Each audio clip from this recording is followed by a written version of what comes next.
ಅತ್ಯುದ್ರಿಕ್ತ ವಿದೂಷಸ್ತುಕಮಃ ತಾನೈಕ ದಾನಪ್ರಭಾ ಸರ್ವಪ್ರಾಭವ ಶಕ್ತಿ ಭೋಗ ಬಲ ಸತ್ಸಾರಾತ್ಮ ದಿವ್ಯಾಕೃತಿ ಸೃಷ್ಟಿಸ್ಥಾನ ನಿರೋಧ ನಿತ್ಯ ನಿಯತಿ ಜ್ಞಾನ ಪ್ರಕಾಶಾವೃತಿ ಧಾಂತ ಮೋಕ್ಷ ವಿಮೋಕ್ಷದಂ ಹರಿಮಜಂ ನಿತ್ಯಂ ಸದೋಪಾಸ್ಮಹೇ. ಏನಾಗಿತ್ತೀಗ ಸೂರ್ಯ ಹುಟ್ಟೋದನ್ನೆಲ್ಲ ಹುಟ್ಟೋದು ಹೋಗೋದು ಎಲ್ಲ ತಿಳಿಸಿದ್ರು. ಅದಾದಮೇಲೆ ರುದ್ರಭೋಜ್ಯು ಅರ್ಧರಾತ್ರಾತ್ತು ಯಾಮ ಆದಿತ್ಯ ದೈವತಃ ಎಲ್ಲ ಕಾಲನೆಲ್ಲ ಹೇಳ್ತಾರೆ. ರಾತ್ರಿ ಕಾಲ ಹಗಲ ಕಾಲಕ್ಕೆ ಒಂದು ಶಿಫ್ಟ್ ಆದಾಗ ಆಗ್ತಾ ಹೋಗುತ್ತೆ, ಬೇರೆ ಬೇರೆ ದೇವತೆಗಳು ಚೇಂಜ್ ಆಗ್ತಾ ಹೋಗ್ಬಿಡ್ತಾರೆ. ಗೊತ್ತಾಯ್ತಾ? ಅದಕ್ಕೆ ತಕ್ಕಂತೆ ನಡೆಯಕ್ಕೆ ಶುರುವಾಗುತ್ತೆ. ಯಾರು ಮಿನಿಸ್ಟ್ರು ಅಂತ ಹೇಳಿದ, ಚೀಫ್ ಮಿನಿಸ್ಟ್ರು ಅಂತ ಹೇಳಿದಾಗ ಅವ್ರ ಸ್ವಭಾವ ನೋಡ್ಕೊಂಡು ಹೇಳ್ತಾ ಹೀಗಾಗತ್ತಾ ಅಂತಾರದು. ಹಾಗೆ ವಸುಗಳು ಬಂದ ಕಾಲದೊಳಗೆ ಅವ್ರಿಗೆ ತಕ್ಕಂತೆ ನಡೆಸ್ತಾರೆ. ರುದ್ರಕಾಲ, ಮಧ್ಯರಾತ್ರಿ ರೌದ್ರ ಕಾಲ, ಅದು ಭಯಾನಕವಾದ ಕಾಲ. ಅವ್ರು ಹೇಳ್ತಾರಲ್ಲ ಅಸ್ಮದ್ವಿಹಾರ, ನಮ್ಮ ಕಾಲ ಇದೆ, ನಮ್ಮ ಸ್ಥಳ ಇದೆ, ಇಲ್ಲಿ ಬಂದಿರಲ್ಲ ಅಸ್ಮದ್ವಿಹಾರ ಸಮಯೋಪಗತಾನ್ ಸಮಗ್ರಾನ್ ಅಂತ ಹೇಳಿದಾರಲ್ಲ, ಹಾಗೆ ಅವ್ರ ಕಾಲ ಇಶ್ಯೂಟ್ ಮಾಡಿಬಿಟ್ಟಿದ್ದಾರೆ. ರಾತ್ರಿ ಕಾಲ ದೇವ್ರು ಹಿಡಿದ ಹೋದರೆ ಕಳ್ತನ ಮಾಡೋಕ್ಕೆ ಚಾನ್ಸಸ್ ಸಿಗ್ತಿರಲಿಲ್ಲ. ಅವ್ರ ಸ್ವಭಾವ ತಕ್ಕಂತೆ ಕಳ್ತನ ಮಾಡಬೇಕು. ಅವರು ಮಾಡಿ ಏನಾಗಬೇಕು, ಅವ್ರ ಕೊನೆಗೆ ಅದು ಸಾಧನೆ ಆಗಬೇಕು. ಅವ್ರಿಗೆ ಅದೆಲ್ಲರೂ ಕೂಡ ಯೋಚನೆ ಮಾಡಿದರೆ ನಾವೇ ಕೋಪ ಮಾಡ್ಕೊಬಿಡ್ತೇವೆ. ಕೋಪ ಮಾಡ್ಕೋಬಾರ್ದು. ಒಬ್ಬ ಹುಚ್ಚ ಹೊಡೆದಾಗ ಹೋದಾಗ ಅವ್ರು ಹುಚ್ಚ ಅಂತಷ್ಟು ಕಂಟ್ರೋಲ್ ಮಾಡ್ತಿದ್ದೀರ, ಹೊಡಿಬಾರ್ದು ಅಂತ. ಗೊತ್ತಾ ಯಾಕೆ? ಅದು ಅರ್ಥ ಮಾಡ್ಕೋಬೇಕು.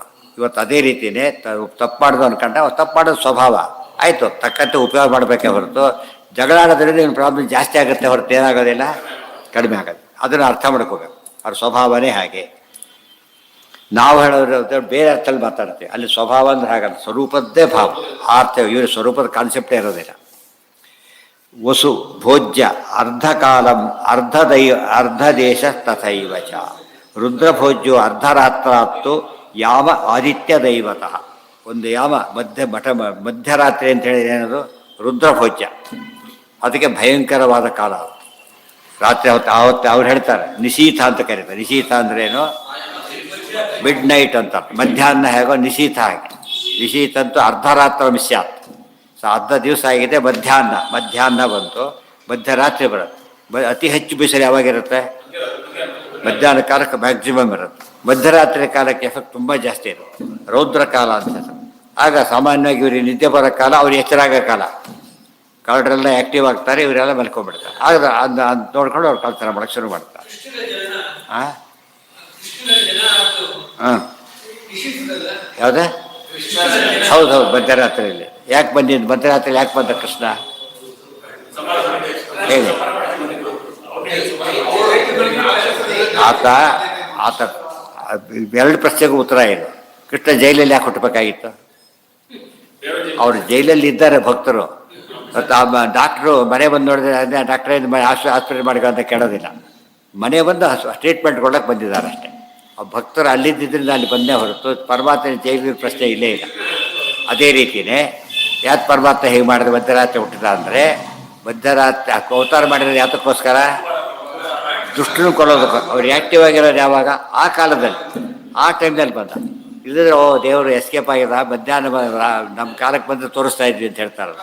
ಇದೇ ಟ್ರಿಕ್ಕೆ ಹನುಮಂತ ದೇವ್ರುಗಳು ಮಾಡಿದ್ರು. ಅವ್ರು ಬಿಫೋರ್ ಶೆಡ್ಯೂಲ್ ಹೋಗಿಬಿಟ್ರು ಇಲ್ಲಿಗೆ ಹಾರ್ಕೊಂಡು. 3 ವಿಘ್ನ ದಾಟಿ ಹೊರಟೋದ್ರು. ಇನ್ನೂ ಸೂರ್ಯ ಮುಳುಗಿರಲಿಲ್ಲ. ಅದಕ್ಕೆ ಮುಳುಗಲಿ ರಾತ್ರಿ ಆದಮೇಲೆ ಹೋಗೋಣ ಅಂತ ಕಾಯ್ಕೋತ ಕೂತ್ಕೊಂಡ್ರು. ಗೊತ್ತಾಯ್ತಾ? ಯಾಕೆಂದರೆ ಅವ್ರು ಹೇಳ್ಬೇಕಲ್ಲ, ಅವ್ರು ರಾಕ್ಷಸರು ಊರೋದು.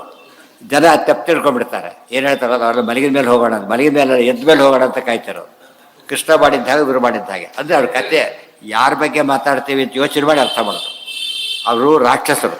ಅವ್ರು ಮಲಗಿರೋದು ಮಧ್ಯಾಹ್ನ, ಈಗ ಹೋದ್ರೆ ಮಲಗಿದಾಗ ಬಂದ ಅಂತ ಆರೋಪಣೆ ಮಾಡ್ತಾರೆ. ಮಲಗಿದ ತಪ್ಪು ಅಂತ ಯೋಚನೆ ಮಾಡಲ್ಲ, ಮಲಗಿದಾಗ ಯೋಚನೆ ಮಾಡಿ. ಅಥವಾ ಅವ್ರು ಎದ್ದಾಗಲೇ ಹೋದ್ರೆ ಆಯ್ತಲ್ಲ ಅಂತ ಹೋಗಿತ್ತು. ಆದರೂ ಮಲಗಿದ್ರು ಅವರು. ಆಶ್ಚರ್ಯ ಆದರೂ ಮಲಗಿದ್ರು. ಇವತ್ತು ಮಧ್ಯಾಹ್ನ ನಿದ್ದೆ ಮಾಡೋರಿಲ್ವೇ? 10ಕ್ಕೆ ಮಲಗಿ ಸಾಯಂಕಾಲ 5ವರೆಗೂ ಮಲಗ್ತಾರೆ. ಆ ರೀತಿ ಇದ್ದರು. ನಿಶಾಚರದ ಹಾಗೆ. ನಿಶಾಚರರು ಅಂತ ಹಾಗೆ ರಾತ್ರಿ ಎದ್ದಿರ್ತಾರೆ ಎಂಬುದು ಸರಿ ಹಾಕಿ ತಿಳ್ಕೋಬೇಕು. ನಿಶಾಚರರು ಅಂದರೆ ರಾತ್ರಿ ಹಗಲು ಮಲಗಿರ್ತಾರೆ ಮತ್ತು ಗ್ಯಾರಂಟಿ. ಗೊತ್ತಾಯ್ತು? ಅದು ಆ್ಯಕ್ಟಿವ್ ಇರ್ತಾರೆ, ಅದಿರ್ತಾರೆ. ಹಗಲು ಮಲಗಬಾರ್ದು ಅಂತ ಏನಿಲ್ಲ. ಇವತ್ತು ಹೇಗೆ ಬುಡ್ದವ್ರು ಮಧ್ಯರಾತ್ರಿ ಮಲಗಿ ಮಧ್ಯಾಹ್ನವೂ ಮಲಗ್ತಾರೆ, ಹಾಗೆ ರಾತ್ರಿ ಮಲಗೋರೆ ಅವರು ಕೂಡ. ಆಗಲೂ ಕೂಡ ಮಲಗಿದ್ರು. ಇಲ್ಲೂ ಮತ್ತೆ ಪ್ರಶ್ನೆ ಬರೋದಾಗ ಮತ್ತೆ ಎದ್ದೇ ಇರಲಿಲ್ಲ ಯಾರು ಅಂತ ಕೇಳಿದರೆ, ಅವರು ನಿಶಾಚರ ಹೇಳಿ ಕೇಳಿ ಆದ್ದರಿಂದ ಅವ್ರು ನಿದ್ದೆ ಬಂದಾಗಲೇ ಮಲಗೋದು. ಅವರು ನಿದ್ದೆ ಸಾಮಾನ್ಯ ಬರುತ್ತಾ ಮಲಗಿಬಿಡ್ತಾರೆ ಅಷ್ಟೇ. ಪಶ್ಚಿಮ ಅದಕ್ಕೆ ಆ ಕಾಲಕ್ಕೆ ಮಲಗಿದ್ರೆ ಸರಿ ಇರ್ತದೆ.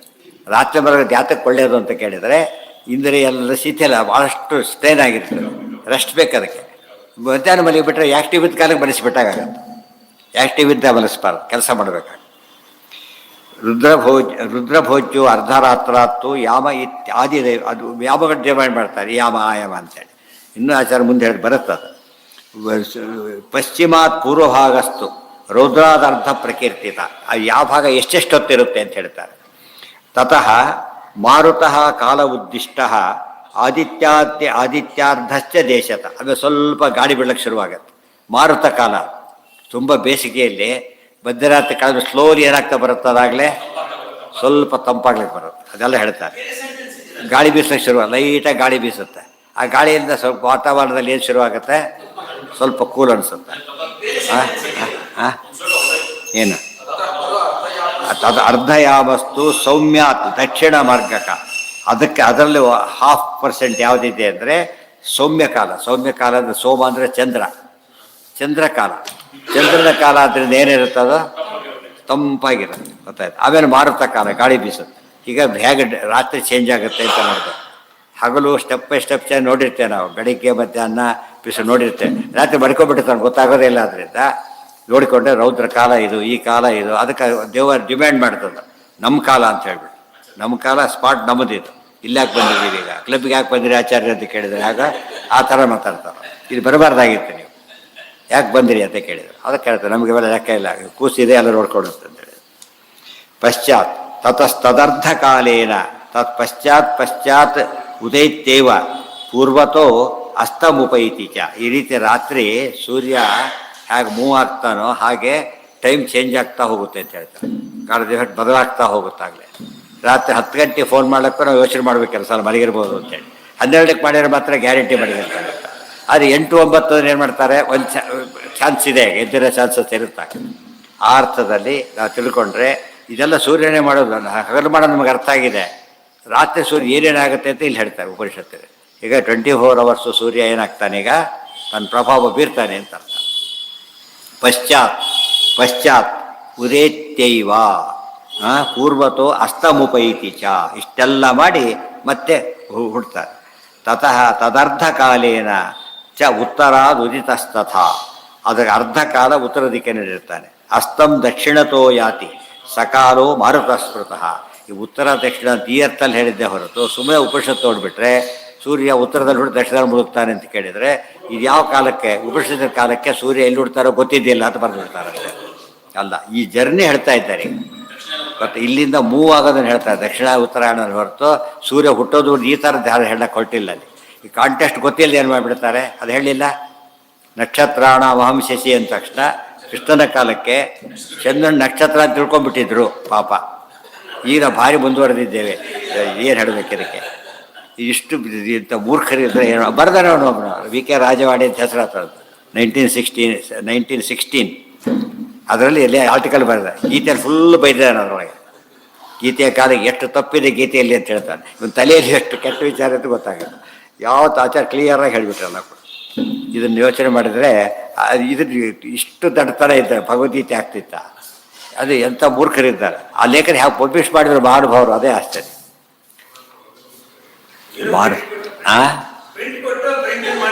ಪ್ರಿಂಟ್ ಮಾಡಿ ಕೊಂತು ಸಂಪಾದಕ ಅದಕ್ಕೆ ಬಂದಿದ್ದಾರೆ, ಆ ಕಡೆ ಕಳಿಸ್ಬಿಡೋದು. ಅದಕ್ಕೆ ಇರ್ಬೇಕಂತ ಆತಕ್ಕೆ ಯಾವ್ದು ಹೊರ್ತು ಯಾವ್ದು ಹೇಳಬೇಕು. ಅಥವಾ ಅದು ಹಾಕಿದ್ರೆ ತಕ್ಷಣ ಅಲ್ಲೇ ಬರಿಬೇಕು, ಆನ್ಸರ್ ಬರಿಬೇಕು. ಅವ್ರು ಹುಡ್ದೋ ತಲೆ ಕೆಡಬಾರದು ಬರೆದು ಬಿಡ್ಬೇಕಾದ. ಇನ್ನೊಂದು ತಿಂಗಳವರೆಗೂ ಕಾಯಬಾರ್ದು. ಆ್ಯಕ್ಚುಲಿ ತಲೆ ಅಲ್ಲಿವರೆಗೆ ಯಾರು ತಲೆ ಕೆಟ್ಟೋಗಿರ್ತಾರೆ. ತತಸ್ತದರ್ಥ ಕಾಲೇನ ಚ ಉತ್ತರಾದುದಿತಸ್ತಥ ಅಸ್ತಂ ದಕ್ಷಿಣತೋ ಯಾತಿ. ನೋಡಿ, ಸೂರ್ಯ ದಕ್ಷಿಣ ಮುಳುಗ್ತಾರೆ, ಸೂರ್ಯದ ಉತ್ತರ ಹುಡ್ತಾನೆ ಅಂತ ಹೇಳಿಬಿಟ್ರು. ಈ ಸೂರ್ಯ ಉತ್ತರದ ಅರ್ಥ ಅಲ್ಲೇ ಅಲ್ಲ, ಮೊದಲು ಆಮೇಲೆ ಅಂತ ಅರ್ಥ. ಅದಕ್ಕೆ ಮೊದಲು ಹೀಗೆ ಮಾಡ್ತಾರೆ, ಆಮೇಲೆ ಹಾಗೆ ಮಾಡ್ತಾನೆ. ಪೂರ್ವ ದಿಕ್ಕು ಹೇಳ್ತಾರೆ. ಪೂರ್ವಜರು ಅಂದರೆ ಪೂರ್ವ ದಿಕ್ಕಿನವರು ಅಂತ ಅರ್ಥ ಮಾಡ್ತಾರ. ನಮ್ಮ ಪೂರ್ವಜರು ಇರುತ್ತೆ. ಅದೇ ನೀವು ಇರೋದು ಇಲ್ಲಿ ಪೂರ್ವಜರು ಅಂದರೆ ಈ ದಕ್ಷಿಣ ಪೂರ್ವಜರು ಹೇಗೆ ಆಗ್ತೀರಿ ಅಂತ ಕೇಳಿ ಏನು ಹೇಳ್ಬೇಕು ಅವರಿಗೆ? ಪೂರ್ವ ಶಬ್ದ ಅದೊಂದು ಅರ್ಥ ಇಲ್ವಾ? ಈಗ ಅದನ್ನು ಹೇಳ್ತಿದ್ದ. ಅಸ್ತಂ ದಕ್ಷಿಣತೋ ಯಾತಿ ಸಕಾಲೋ ಮಾರುತ ಸ್ಮೃತಃ. ಅದು ಮಾರುತ ಕಾಲ. ಮಾರುತ ಕಾಲ ಬೆಳಿಗ್ಗೆ ಫ್ರೆಶ್ ಕಾಲ, ಬ್ರಹ್ಮ ಮುಹೂರ್ತ ಅಂತ ಕರೀತಾರೆ. ಬ್ರಹ್ಮದೇವರು ಅಭಿಮಾನಿ ದೇವತೆಗಳು, ವಾಯುದೇವರು. ಅದರಿಂದ ಏನಾಗುತ್ತೆ, ಓದಿ ಚೆನ್ನಾಗಿ ಅರ್ಥ ಆಗುತ್ತೆ. ಮಡಿ ಭಾರಿ ಅಪೂರ್ವ ಕಾಲ. ಅದಕ್ಕೆ ಬೇಗ ಹೇಳಿ ಉಪಯೋಗ ಮಾಡಿಕೊಳ್ಳಿ ಅಂತ ಹೇಳ್ತಾರೆ. ಯಾತಿ ಸಕಾಲೋ ಮಾರುತ ಸ್ಮೃತ ಉದೈತಿ ಇಂದ್ರಪುರೇ ಚೋರ್ಧ್ವಂ ಅರ್ವಾಕ್ ಉದಯ ಪರ್ವತೆ ಅಸ್ತಮೇತಿ ತದರ್ಧೇನ ಬ್ರಹ್ಮಾತಸ್ಯ ಪತಿಸ್ಮೃತಃ. ಈ ಬ್ರಹ್ಮ ಅದ್ರ ಪತಿ ಆದ್ದರಿಂದ ಬ್ರಹ್ಮಕಾಲ ಅಂತಾಯಿತು. ಇಷ್ಟೆಲ್ಲ ಯಾರು ಓದಿರ್ತಾರೆ, ಎಷ್ಟು ವಿಷಯ ಹೇಳ್ತೀವಿ ಎಲ್ಲ ಒಬ್ಬಡಿಯೇ ನೋಸಿವೆಲ್ಲ. ಅದನ್ನು ಇವ್ರು ಯಾಕೆ ಹೇಳಿ ಇವ್ರಿಗೆ ಗೊತ್ತಿಲ್ಲ ಅಂತ ಹೇಳೋದಿಲ್ಲ. ಯಾವುದೋ ಒಂದು ಹೇಳೋದು ಅದನ್ನು ರಿಪೀಟ್ ಮಾಡ್ತಿರ್ತಾರೆ.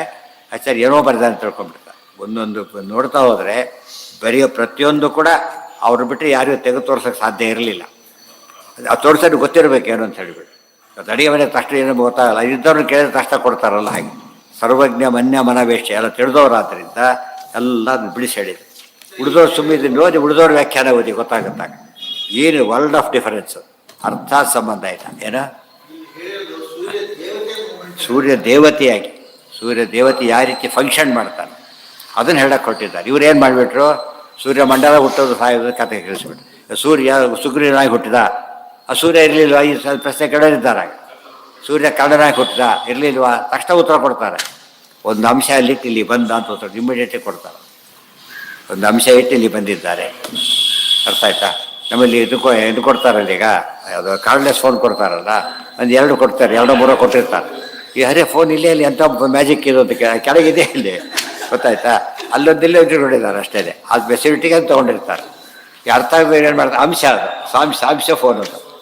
2 ಫೋನ್ ನಂಬರ್ ಬೇರೆ ಆದರೆ ಸಾಂಶ ಅಲ್ಲ ಅದು. 2 ಫೋನು ಒಂದೇ ಫೋನೇ ಇದು. ಚಾರ್ಜ್ ಮಾಡೋದು ಎಷ್ಟಕ್ಕೆ ಇದಕ್ಕೆ? 1-2ಕ್ಕೆ ಚಾರ್ಜ್ ಮಾಡೋದು ಇದು. ಅದೆಲ್ಲ ಗೊತ್ತಿರೋದು. ನಾಳೆ ಕಂಟಿನ್ಯೂಷನ್ ನಾಡಿ. ಸರ್ವೇಂದ್ರಿಯ ಪ್ರೇರಕೇಣ ಶ್ರೀ ಪ್ರಾಣಪತಿ ನೇಮಿತಃ ಯದವೋಚಮಹಂ ತೇನ ಪ್ರಿಯತಾಂ ಕಮಲಾಭಿ.